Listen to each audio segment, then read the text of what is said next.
And welcome back to the Hot Lap. We are doing Drive to Survive Season 7, Episode number 5. Leclerc of the Curse of the... This is the second time I've done it. I'm going to have to look.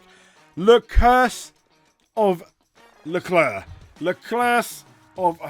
Anyway, it's the Charles Leclerc episode. I can't believe that was just absolutely horrendous. And we ended up with this, as you can see here. Charles Leclerc winning the Monte Carlo Grand Prix, but it was quite the grind. And when I say grind, it was a number of years of doing it. And this is what this episode pretty much focuses on, is can Charles Leclerc break his Monaco curse? So when we look at it, the curse of Leclerc, as we know, F1 fans, we know he's won Monaco. But, and it goes on, poor Charles Leclerc, what's a Monegasque got to do, excuse me, to win his home race? The weight of a tiny nation, or principality, on his shoulders. And you do see how, loved he is in Monaco. But the one interesting shot, let's say, he goes into the supermarket. Somehow he has insufficient funds to purchase what I think was like about just shy of 12 euros. But anyway, that was bizarre. There's an emotional sequence where Leclerc describes the sacrifices his late father put into his junior racing career. And this was almost heartbreaking, the fact that his father couldn't be here. And he also, and this is the killer, he admits he lied and told his father he already signed to an F1 team as he lay on his deathbed, which is really heartbreaking. But I imagine that would have brought absolute joy to his father. The pre-season of a painful montage of all the Leclerc calamities at Monaco, several times losing from winning positions, and we're going to get into them in a bit. We'll have a list, not exhaustively. And then we're treated to some scenes of Leclerc at home with his family, dog playing piano, before he aces qualifying to pole. And it was kind of like Leclerc even said himself, he just wanted, with all the pressure of his home Grand Prix, he just wanted some kind of normality. And I completely understand. Now, the home hero wins. Everyone's happy. No one mentions it was possibly the most boring GP of all time, actually forcing a rule change which meant F1 drivers had to make 2 mandatory stops. Next time, yeah. But this time, there was a red flag out. Leclerc made a really good start. The red flag came out thanks to Haas drivers. Perez got involved, sadly, somehow, because he qualified at the back. The race was then restarted, and everyone put hard tyres on, etc. And it was like a no-stop, boring race.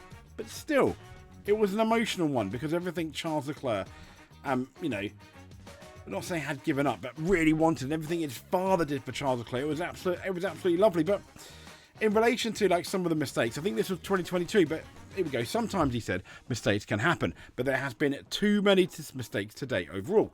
We cannot lose so many points like this. It is not even first to second. It is from first to fourth. I love my team, and I'm sure we'll come back stronger. It hurts a lot. This is 2022. When he qualified, I think, on pole, it looked like he was going to win.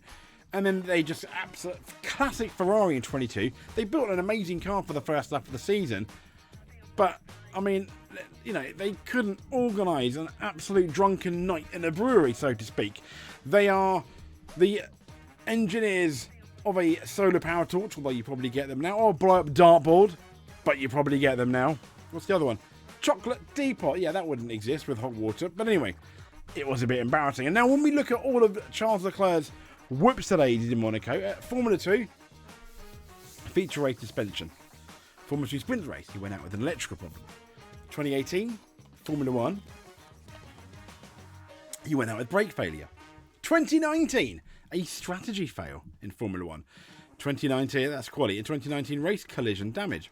2021, in quali, he crashed, he got pole, he couldn't start. Because there was something wrong with the car. Drive shaft, it was.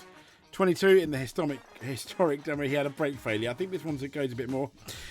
22 drops from pole to P4, and 23 grid place penalty in qualifying. But in the end, Charles Leclerc ended up winning, and it was good for all. And everyone. So I appreciate it's not the normal long. It's quite a short episode to review, but. Not an amazing amount happened, but it was really good what happened. With all the stuff with Charles Leclerc's history, it was brilliant.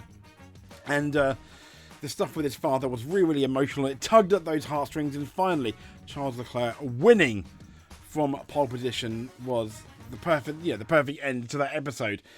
Yeah. So not as dramatic in terms of some of the episode, but it was nice. It was nice. Anyway, if you made it to the end, please give us a subscribe. That would be absolutely amazing. If you are already subscribed, just watching this is enough. But if you want to help a bit more, hit that like button. Comment below. Let us know what you think about this episode of Drive to Survive. And then, thank you for watching. We'll see you next time, hopefully. But above all else, stay safe.